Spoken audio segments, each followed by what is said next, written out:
Nah, kesempatan pagi ini saya akan sharing sama saudara. Saya akan melepaskan sebuah pengajaran firman Allah yang menurut saya penting untuk kita mengerti pagi ini. Sangat penting kita dengar dan memahaminya. Saya mau bicara tentang lembah air mata, ya, berubah menjadi tempat yang bermata air. Mari kita langsung baca dulu ayatnya, saudara ya. Yeremia pasal 15 di ayatnya yang ke-9, ya. Yeremia 15 ayat yang ke-9. Mari kita sama-sama saudara baca ayat ini. Ini ayat renungan kita yang awal. Yeremia 15 ayat 9, 1, 2, dan 3. Maka meranalah perempuan yang sudah 7 kali melahirkan, nafasnya mengap-ngap. Baginya matahari sudah terbenam selagi hari siang.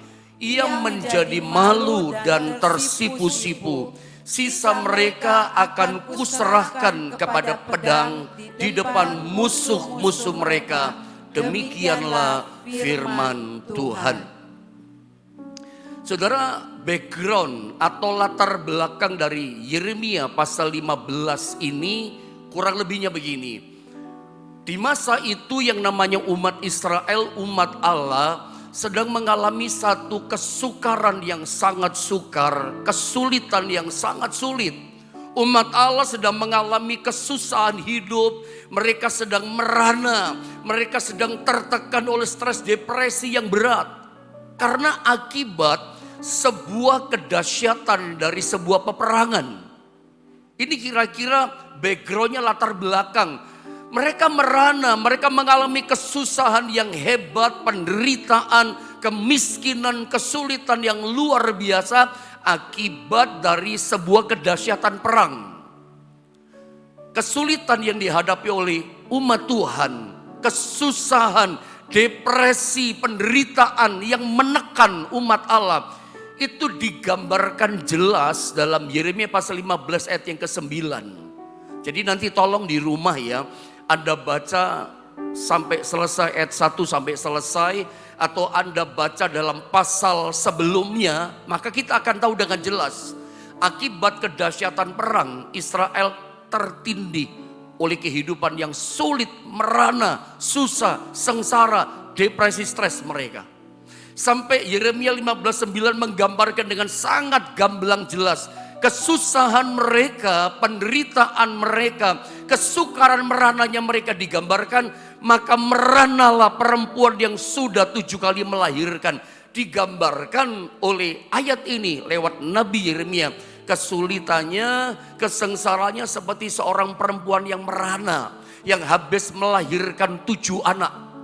Anda bayangkan ya, seorang ibu, hai mama, bagaimana rasanya yang melahirkan 7 anak, keluar 1, keluar 2, keluar 3, sampai nafasnya mengap-ngap. Coba saya baca ulang sekali lagi, Yeremia 15:9. Bagaimana merananya, sengsaranya, susahnya umat Allah di masa itu. Maka meranalah perempuan yang sudah 7 kali melahirkan, nafasnya mengap-ngap. Ini gambaran umat Allah Israel, digambarkan seperti seorang ibu, seorang perempuan yang melahirkan 7 anak sampai nafasnya megap-megap gitu ya.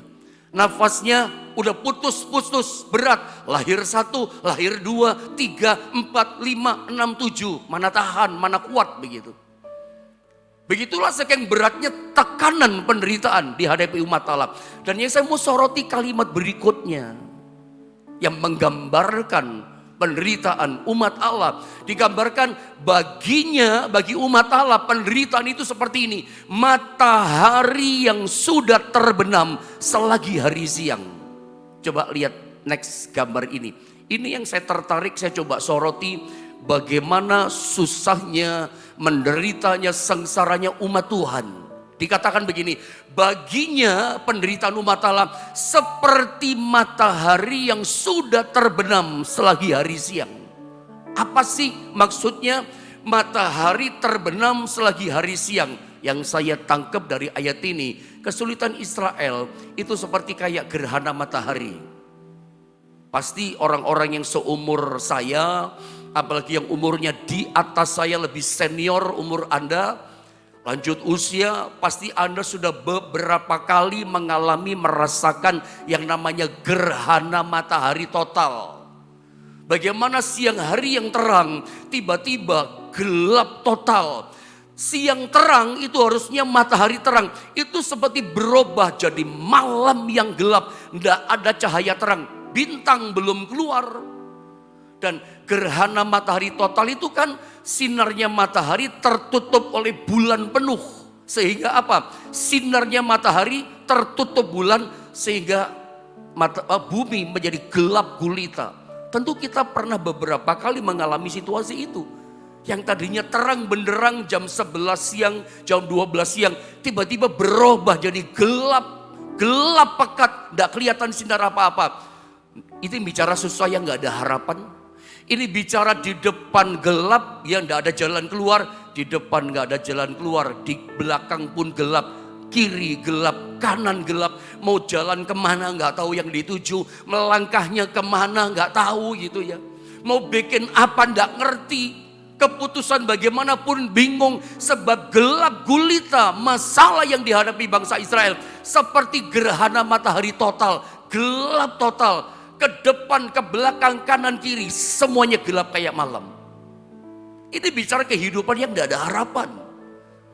Bingung memutuskan, melangkah memutuskan bagaimana. Nah, sekarang kita mau belajar begini saudara. Dalam situasi yang seperti ini, apa yang kita mesti lakukan gitu loh kira-kira. Bagaimana kita melangkah, melewati masa hidup yang gelap. Bisa jadi di antara saudara pagi ini, engkau yang sedang ikut doa bagi secara live bersama dengan saya. Situasi hidup saudara, situasi hidupmu mungkin bisa seperti Israel di masa zaman Yeremia. Engkau sedang mengalami kegelapan hidup. Masalah, kesukaran, depresi berat menekan saudara. Tidak ada jalan keluar. Melangkah ke depan, nggak ada jalan keluar. Ke belakang juga sama. Kiri kanan, semuanya nggak ada jalan. Tertutup. Bingung mau ngapain. Ketika kita menghadapi situasi masalah seperti gerhana matahari total. Nafas kita udah megap-megap seperti seorang ibu yang melahirkan 7 anak. Lelah, capek, stres, depresi. Rasanya mau nangis gak bisa. Rasanya tertahan hidup ini. Nah bagaimana caranya kita bisa tetap kuat melewati kegelapan malam seperti ini.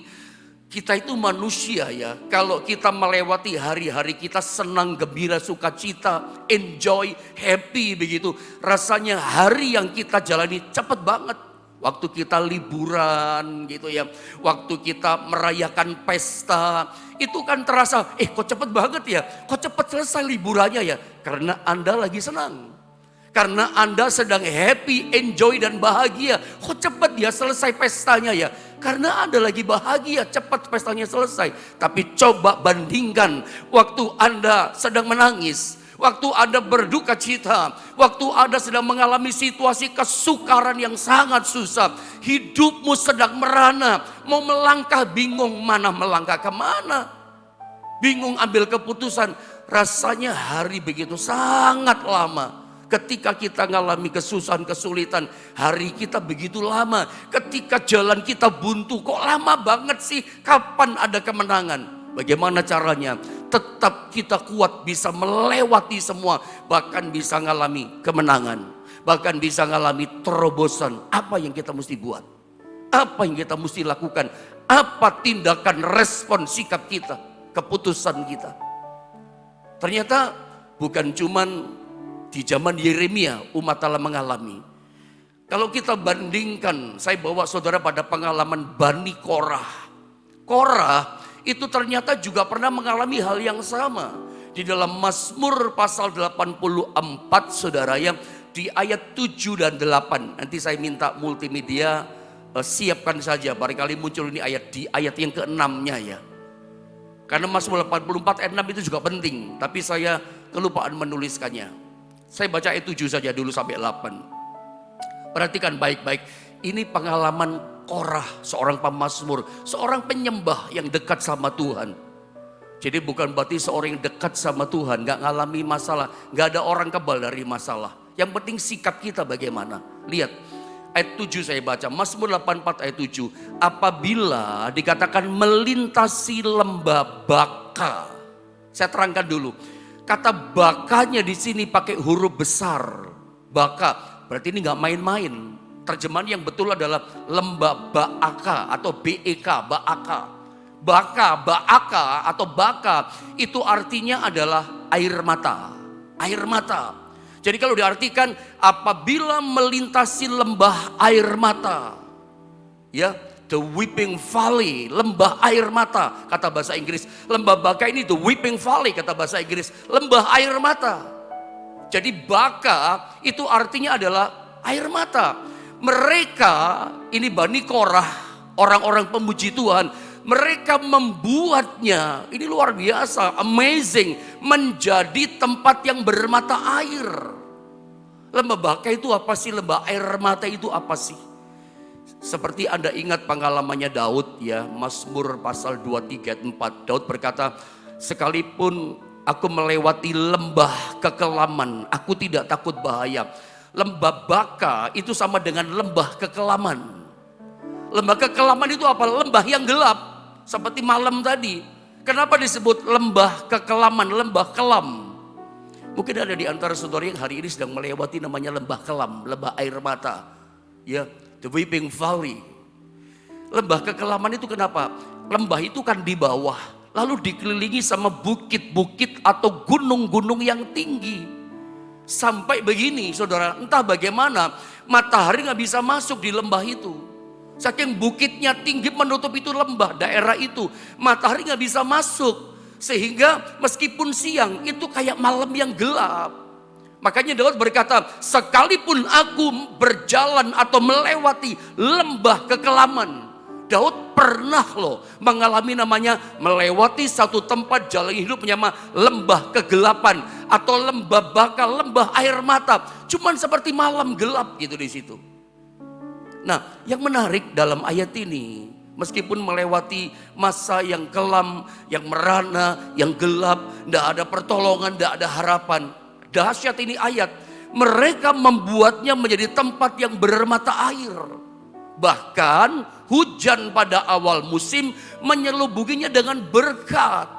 Bagaimana caranya si Bani Korah maupun Daud saudaranya bisa merubah lembah kekelaman itu menjadi lembah kekelaman itu kan lembah Baka itu kan lembah air mata. Seperti judul kita. Itu berubah menjadi tempat yang bermata air. Loh ini keren loh. Merana, susah, depresi, tertekan oleh masalah, itu kan lembah air mata. Itu kan lembah yang gelap buat kita, tidak nyaman di situ. Bagaimana kita bisa berubah lembah yang namanya air mata, the weeping valley itu menjadi tempat yang bermata air.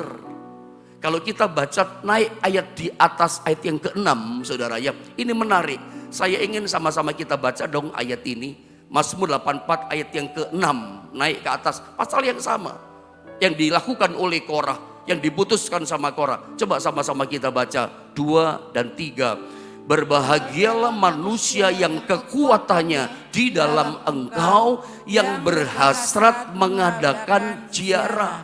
Ziarah kemana? Ke rumah Tuhan. Selalu semangatnya bergelora, punya hasrat, keinginan, desire untuk apa? Ziarah.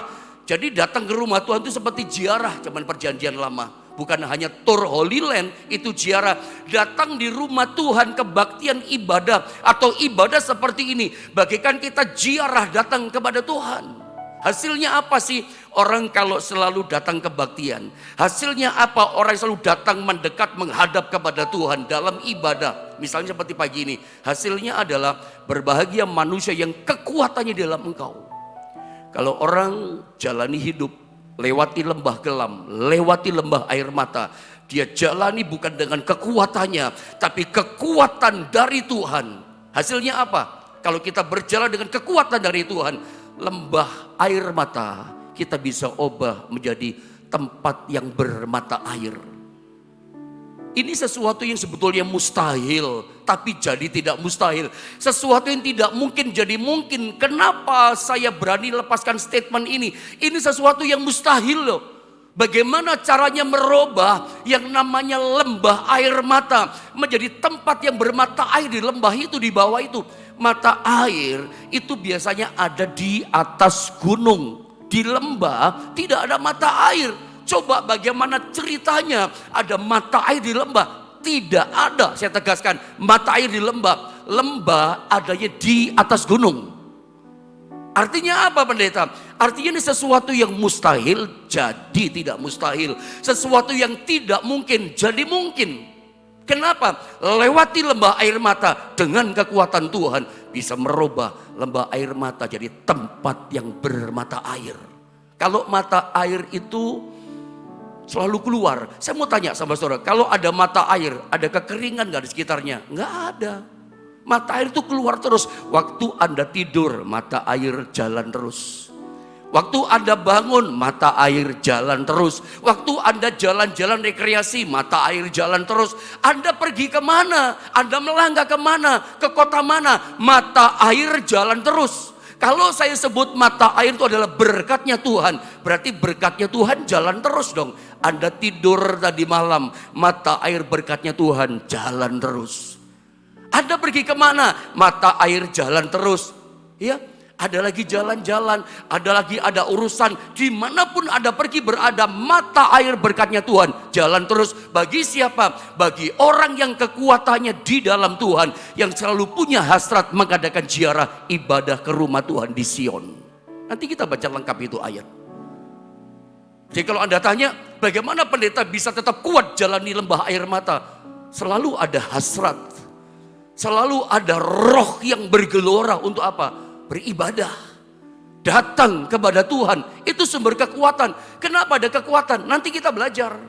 Bukan cuma hanya merubah yang namanya lembah air mata menjadi tempat yang bermata air. Mustahil, tapi jadi tidak mustahil. Kita bisa mengalami kemenangan seperti itu. Bahkan di ayat yang ke-7 tadi dikatakan, ayat di bawahnya saya baca ulang saja ya. Apabila melintasi lembah, bahkan lembah air mata, mereka membuatnya menjadi tempat yang bermata air. Bahkan ada plus ditambah lagi. Bahkan apa? Hujan pada awal musim. Hujan di awal musim, hujan awal itu sangat lebat. Sehingga apa? Akibatnya, dampaknya apa? Benefitnya apa? Menyelubunginya air hujan itu dengan berkat. Jadi bicara berkat ternyata mata air tadi ya. Ya bahkan hujan pada awal musim hujan, air yang lebat, kekeringan tadi, menyelubunginya dengan berkat. Sudah mata airnya keluar, sekarang turun hujan dari atas, dari sorga. Menyelubunginya dengan berkat. Tadi kering, hujan awal turun tuh lebat sampai jadi kolam air, sampai jadi reservoir air, tempat penyimpanan air. Airnya jadi banyak, tidak kekurangan lagi, tidak kekeringan lagi. Bahkan saya mungkin cepat terangkan di bawah supaya bisa selesai. Mereka berjalan, lihat orang kalau hasratnya ibadah, datang kepada Tuhan. Mereka berjalan makin lama makin kuat, bukan makin lemah loh.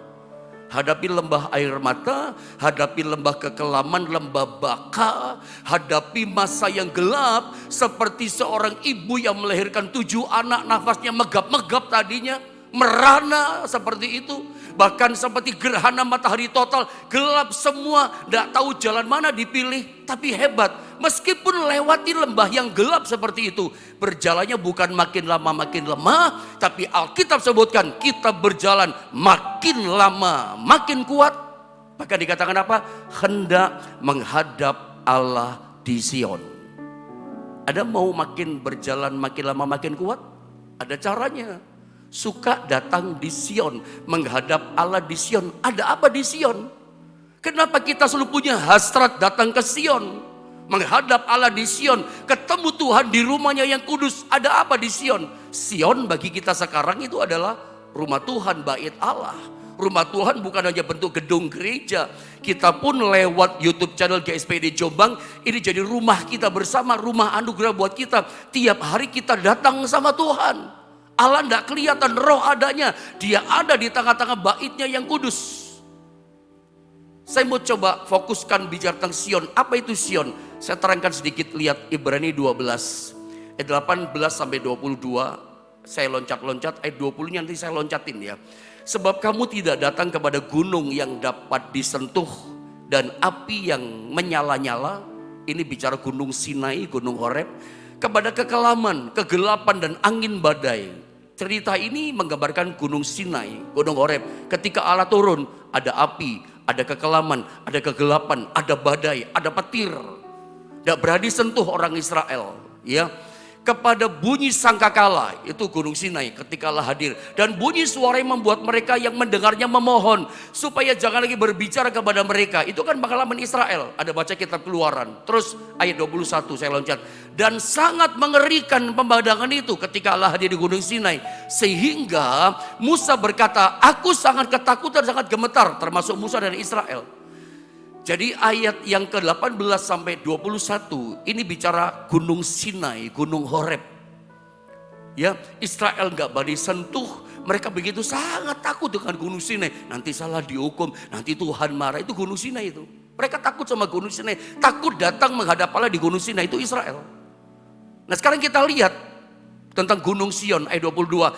Tetapi kamu sudah datang ke bukit Sion, ke gunung Sion, ke kota Allah yang hidup, Yerusalem sorgawi, dan kepada beribu-ribu malaikat, suatu kumpulan yang meriah. Gunung Sion di sini, Sion itu apa sih? Diartikan dalam Ibrani pasal 12 ayat 22, itu tempat berkumpulnya umat Tuhan, perkumpulan yang meriah, ada sorak-sorai bersama dengan para malaikat Tuhan.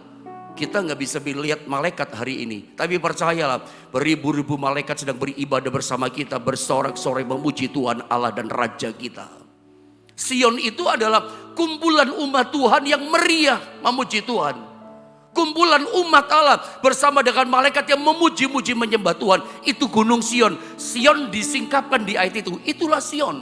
Nah, kita bandingkan dengan satu ayat ya dalam Yesaya 2 ayat 3. Sekaligus saya ingin tunjukkan supaya lebih jelas penekanannya.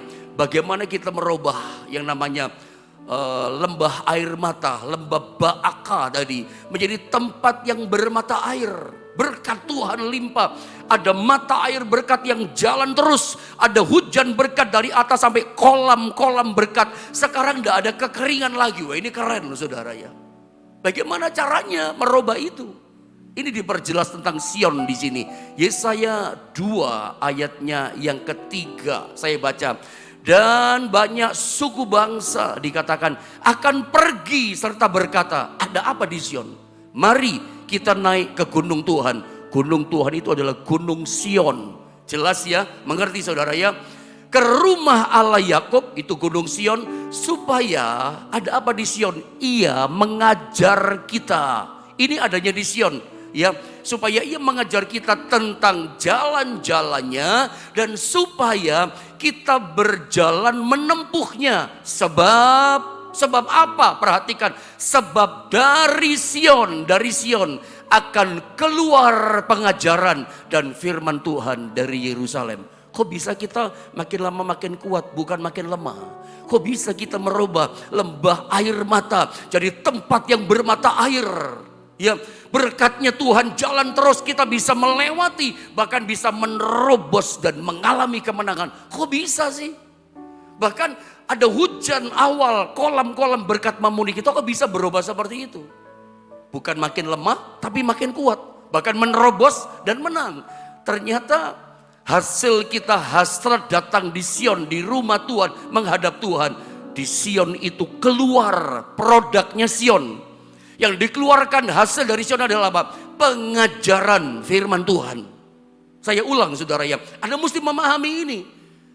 Jadi kalau Anda gak ingin lemah, gak ingin jatuh, gak ingin kehilangan kekuatan, jalani lembah Baaka air mata, tapi berjalan makin lama makin kuat.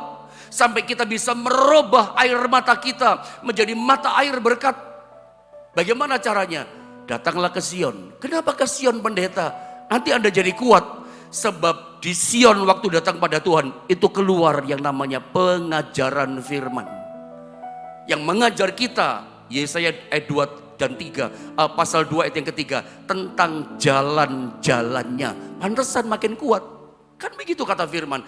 Dari Sion itu ada pengajaran firman yang menerangkan kita tentang jalan-jalannya, menunjukkan jalan Tuhan. Bukan makin lemah, makin kuat.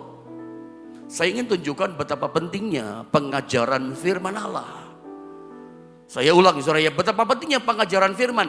Yesus ketika dia lapar, ketika puasa 40 hari 40 malam di padang gurun, iblis katakan, obah batu jadi roti. Apa jawaban Yesus? Matius 4 ayat yang keempat. Tetapi Yesus menjawab. Apa perkataan Yesus? Ada tertulis dalam firman Allah. Manusia hidup bukan dari roti saja, bukan dari makanan saja manusia bisa hidup, tetapi apa? Dari setiap firman yang keluar dari mulut Allah. Ayat ini sesungguhnya dalam banget saudara, dalam sekali ini ayat. Bahwa ternyata kita manusia hidup bukan dari makanan saja, kita bisa hidup dari setiap firman yang keluar dari mulutnya Allah. Setiap pengajaran firman dari mulutnya Tuhan bikin kita hidup. Jadi ternyata firman Tuhan itu membuat kita bisa hidup. Firman pengajaran Tuhan itu bisa membuat kita hidup. Jadi kalau kita ingin hidup, ya kita harus mesti makan pengajaran firman Allah, menerima pengajaran firman. Pengajaran firman ternyata menghidupkan kita, bisa membuat kita jadi hidup dan hidup dalam kekuatannya. Itu kayak makanan, pengajaran firman membuat roh kita jadi kuat. Roh kita kuat, jiwa jadi kuat, tubuh jadi kuat, jalani hidup, mengatasi masalah. Dan sekarang saya mau cerita. Jadi produk Sion itu adalah pengajaran firman Allah yang menunjukkan kita kepada perintah jalan-jalannya, sehingga kita bisa mengubah ya lembah air mata yang gelap sekali, banyak air mata tercurah, bisa berubah menjadi yang namanya tempat yang bermata air. Mata air berkat, jalan terus, ada berkatnya, pasti ada mata air berkat. Bahkan hujan berkolam-kolam itu air, tidak kering lagi. Karena apa? Ada kekuatan nih, terima pengajaran firman, datangnya dari Sion. Sehingga kegelapan gerhana matahari total yang sudah lemah tadi keadaan kita nggak tahu jalan, kita ngalami kemenangan menerobos bersama Tuhan. Saya mau cerita, saya tutup dengan waktu yang ada sebuah kisah kesaksian dari seorang bernama George Muller, seorang tokoh yang lahir tahun 1805, kalau nggak salah meninggal 1898. Jadi tokoh hamba Tuhan yang hebat, gembala sidang yang menggembalakan jemaat. Tahun segitu 1800-an, pesawat terbang belum ada. Dia terkenal dengan sebutan man of faith. Ya, orang yang beriman. Ya, bahkan disebut banyak orang hamba Tuhan di generasi modern mengatakan father of faith, seorang bapak iman. Gini loh saudara ya, Anda kalau ada kesempatan, memang agak sulit sih. Saya beberapa kali cari di Surabaya belum ketemu. Ya. Ada banyak buku-buku kesaksian daripada hamba Tuhan namanya George Muller. Saya jamin begini, karena itu pengalaman saya kan. Walaupun bukan doktrin, tapi saya bolehkan cerita pengalaman saya. Saya ini kalau baca bukunya George Muller, kesaksian-kesaksiannya, itu iman kayak kayak naik gitu, terangkat ke atas. Dan banyak teman-teman saya pendeta yang punya buku ini, pernah baca buku ini, mengatakan sama. Kayak imannya dikatrol, langsung naik. Kesaksian-kesaksiannya itu luar biasa, sangat luar biasa. Kalau bahasanya orang dunia di luar sana, gila-gilaan, sangat gila kesaksiannya. Saking hebatnya gitu loh, maaf kata-kata itu. Saking hebatnya luar biasa, gila-gilaan tuh kesaksiannya. Sampai bengong, sampai kita merasa, ternyata Tuhan itu hidup ya. Begitu Anda baca kesaksiannya, merasa, Tuhan hidup ya. Bukan mati Tuhan kita, bangkit imanmu. Kalau boleh Anda miliki buku ini. Bukan promosi tapi bagus gitu ya. Ada sih yang lain bukunya judulnya itu dalam bahasa Indonesia diterjemahkan rata-rata mujizat-mujizat di masa modern. Itu menceritakan tentang George Muller ini kesaksiannya. Hebatnya begini menurut saya. Kenapa saya katakan kita bisa bangkit iman?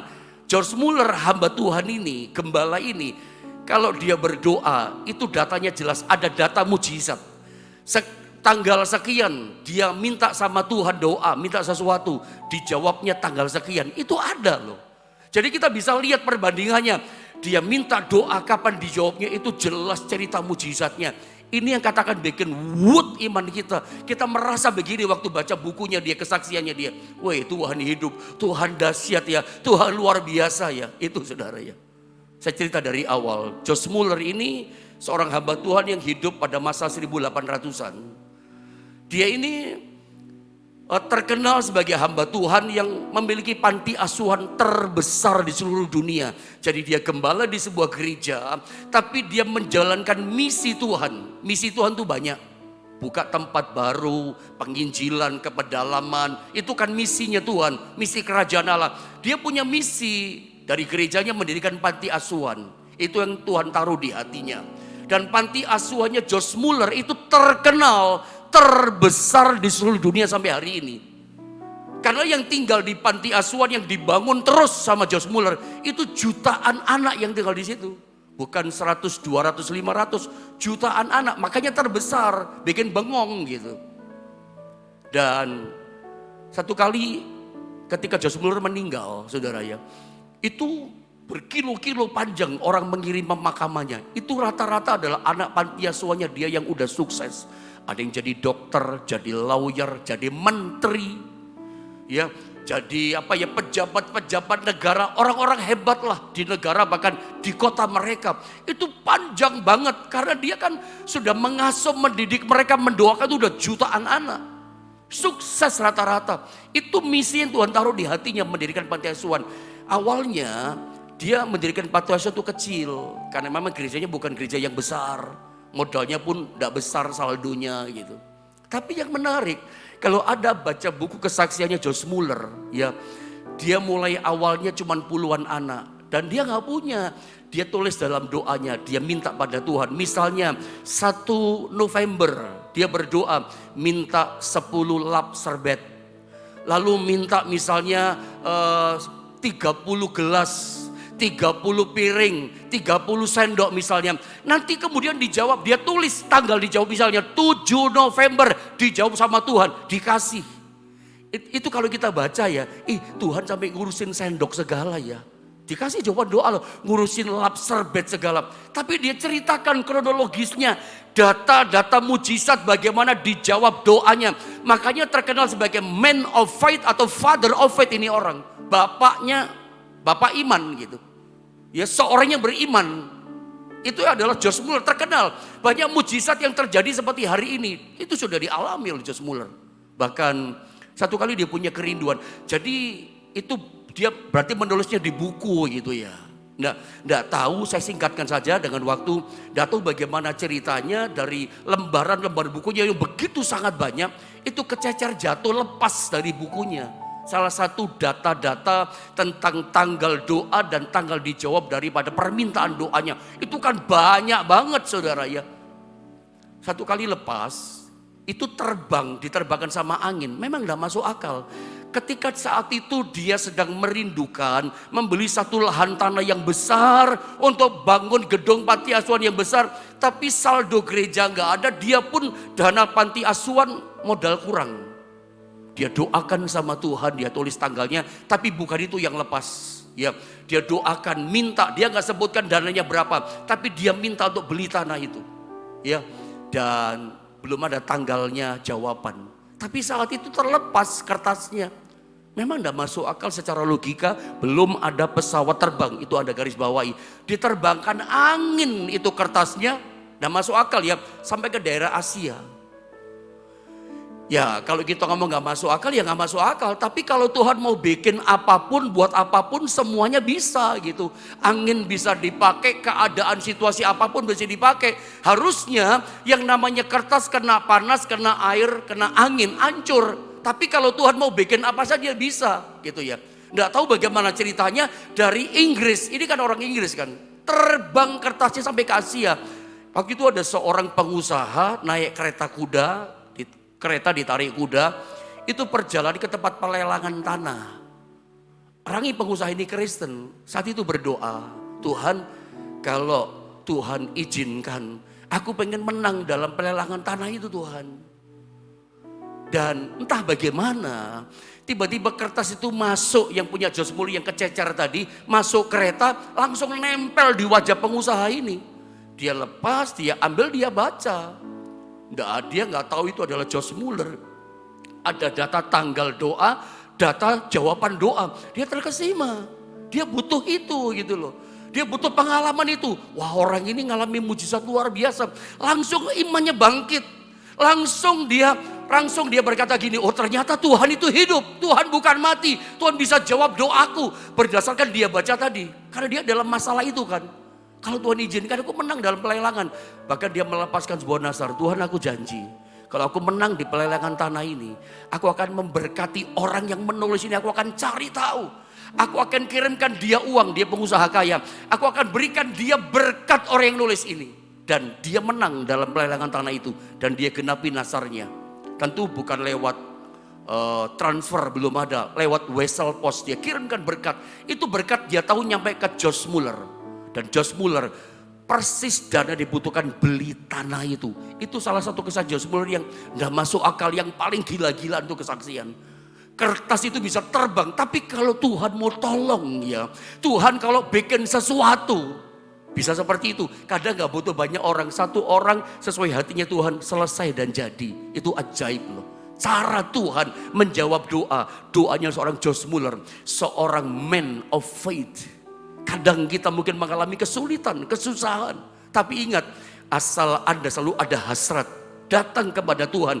Dan hasil dari Sion datang kepada Tuhan. Ada firman pengajaran kita terima. Itu menjadikan kita kuat. Berjalan makin lama makin kuat. Bahkan Anda bisa merubah yang namanya lembah air mata. Jadi tempat yang bermata air. Berkat Tuhan sukacita diberikan. Doa saya singkat saja. Supaya kemenangan menerobos terjadi. Ada alami dalam hidupmu.